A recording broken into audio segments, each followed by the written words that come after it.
Just keep going, just keep going up, just keep going, just keep going up. You can't turn back, you come too far, you can't give up, you work too hard. Just keep going, just keep going up, just keep going, just keep going up. You can't turn back, you come too far, you can't give up, you work too hard. Welcome to Dissertation in 90 Days, the podcast that gears you up to cross the academic finish line with speed and smarts. Today, we're diving into a crucial skill every PhD student must master: time management. If you're like many of the students I've had the pleasure of coaching through their doctoral journeys, you've probably realized that managing time is not just about keeping a calendar. It's about steering your day in a direction that not only advances your research, but also preserves your sanity. Let me share a story that illuminates this perfectly. A few seasons back, I received an email from a listener, Jamie. She was juggling her dissertation with teaching responsibilities and felt constantly overwhelmed. One evening, after a particularly long day, Jamie found herself staring at her computer screen, not typing a word, just watching the cursor blink endlessly. This was her breaking point. Jamie decided it was time to rethink her approach to managing time. What Jamie did next is something we can all learn from. She started by defining clear boundaries for her work and her personal life, dedicating specific blocks of time to her dissertation work, and sticking to them as if they were meetings with her supervisor. She also began using a technique I often recommend, the Pomodoro technique, which involves working in focused bursts followed by short breaks. These changes didn't just help Jamie meet her deadlines, they transformed the way she approached her daily routines, making her academic journey more enjoyable and less of a strain on her well-being. So, whether you're drafting your proposal, slogging through your literature review, or in the depths of data analysis, remember, effective time management is about more than just finding time. It's about making the time you have work for you. Let's explore how you can apply these principles to get the most out of your PhD experience. We're focusing on understanding and overcoming time management challenges. If you're pursuing a PhD, you know that your days rarely look simple. Balancing research, coursework, teaching responsibilities, and personal life can sometimes feel like trying to keep plates spinning on poles all at the same time. So, let's dive into the common hurdles you might be facing. For starters, there's the research, a vast sea where time often seems to just disappear. It's easy to get lost in data, theory, or experimental setups. Then there's coursework, which demands not just attendance but active participation and preparation. Teaching responsibilities stack another layer of complexity, requiring you to prepare lessons, grade assignments, and support your own students. Amidst all these, we cannot forget the personal life, family, friends, and your own health, which are crucial but often sidelined. What happens when these elements are not managed effectively? The consequences can be severe. Increased stress is a frequent visitor, leading to nights spent staring at the ceiling instead of resting. Missed deadlines become more common, putting you in a perpetual catch-up mode. The quality of your work might begin to suffer as you rush to meet timelines, and this is where the biggest risk enters: burnout. This state of emotional, physical, and mental exhaustion not only affects your academic performance, but can seep into every area of your life. Reflect on this for a moment. What's your biggest time thief right now? Identifying this can be the first step toward regaining control. In tackling these challenges, it's essential to recognize that effective time management isn't about squeezing as many tasks into your day as possible. It's about simplifying how you work, setting priorities, and being okay with the fact that sometimes not everything will get done. And that's perfectly fine. It's about making sure that what you do well. In the next segment, we'll explore strategies that can help you transform your approach to time management, ensuring you're not just busy, but productive. So stay tuned and let's make every minute count. Let's move into the fundamental time management strategies that can help you not just survive, but thrive during your PhD journey. First up is prioritization. One of the most effective tools I recommend is the Eisenhower box, also known as the urgent important matrix. This tool helps you decide on and prioritize tasks by categorizing them as urgent, important, both, or neither. Here's how it works. Urgent and important tasks need immediate attention. Important but not urgent tasks are necessary but don't need to be completed right now. Urgent but not important tasks demand attention but may not necessarily drive your overall goals forward. Neither urgent nor important tasks are the ones you can probably skip or delegate. Using this matrix allows you to focus on what truly moves your research and studies forward, reducing the clutter of less impactful tasks. Next, let's talk about planning. Keeping a weekly or monthly planner can be a game changer. It helps you visualize your deadlines and commitments, enabling you to plan your work around these critical dates.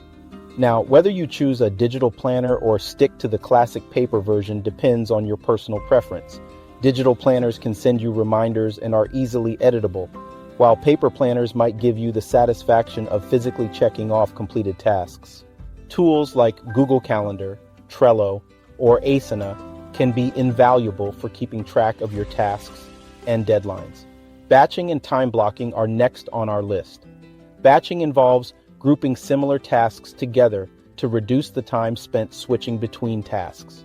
For example, dedicate specific blocks of time to read articles, write sections of your dissertation, or handle administrative tasks.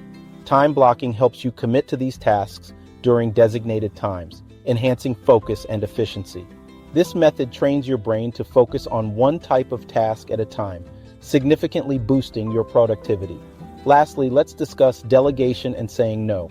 These are crucial yet often overlooked aspects of time management.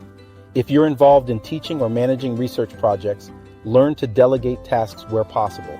It not only helps you manage your workload, but also builds trust and skills in others. Equally important is the ability to say no. Protecting your time means being selective about taking on new commitments, especially if they might distract from your high priority goals. By implementing these strategies, you create a robust framework that supports your academic journey, letting you manage your time effectively rather than being managed by it. Remember, every minute you save with efficient time management is a minute you can spend pushing your research forward or just catching your breath. So, take these strategies, tailor them to your needs, and watch how they transform your PhD experience.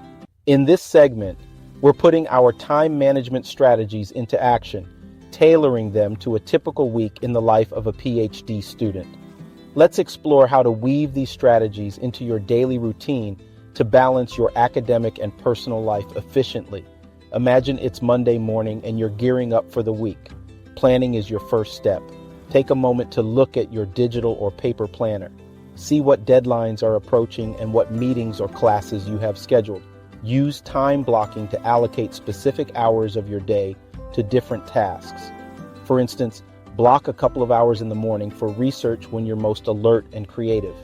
Reserve less demanding tasks like emails or administrative chores for your less energetic times, perhaps after lunch. On Tuesday, you might have teaching duties. Here's where batching comes into play. Prepare for all your classes at once early in the week, creating a batch task that allows you to focus and reduce the time spent switching gears throughout the week. Use the Eisenhower box to prioritize any new tasks that come your way. Ask yourself, is preparing for next week's lecture urgent? Yes, but it's not urgent right now. Schedule it accordingly. Midweek, check in on your delegation skills. Perhaps you're working with a group of undergraduate students on a research project. Delegate data collection tasks to them, which not only frees up your time, but also helps them learn. And if someone asks you to take on additional responsibilities, remember the power of saying no. Protecting your prime time for high priority tasks is crucial. As the week progresses, use Thursday to review your progress. This regular review is a part of fostering consistency and routine, ensuring that you're on track and adjusting your schedule as needed. It's also a good time to plan any personal activities for the weekend, ensuring you maintain a healthy balance between research and life. Come Friday, reflect on your week. How well did you manage your time? Were there periods where you felt overwhelmed? Use this reflection to tweak your approach. Perhaps you realize you've been overloading your mornings, leaving you drained by afternoon. Adjust your time blocks to distribute your energy more evenly throughout the day. Weekends shouldn't just be for catching up on work you couldn't get to during the week. They're essential for recharging. Engage in activities that rejuvenate you, be it reading for pleasure, hiking, or spending time with friends and family. Remember, avoiding burnout is not about avoiding work. It's about balancing it so well that work becomes a part of a life well lived, not the entirety of it. By consistently applying these strategies, you'll find that managing your academic and personal life doesn't have to be a daunting task.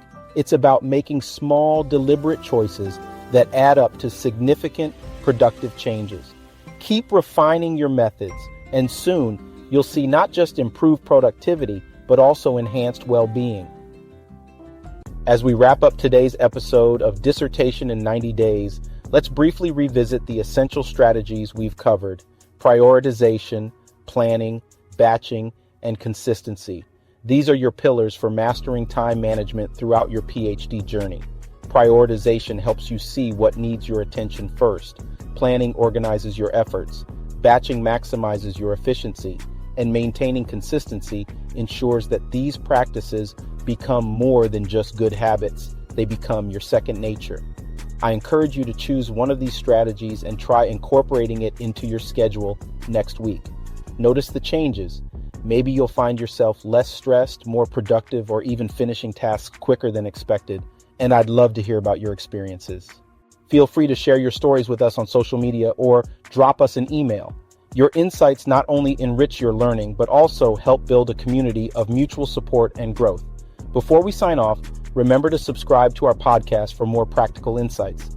Next week, we'll be diving into effective communication strategies for academic collaborations, something you won't want to miss, especially if teamwork feels like a tricky part of your academic life. So, until next time, take a little step today towards better time management, and let's make those academic goals a bit more attainable. Thank you for joining me on Dissertation in 90 Days. I'm looking forward to your stories and to seeing you next episode. Keep pushing forward.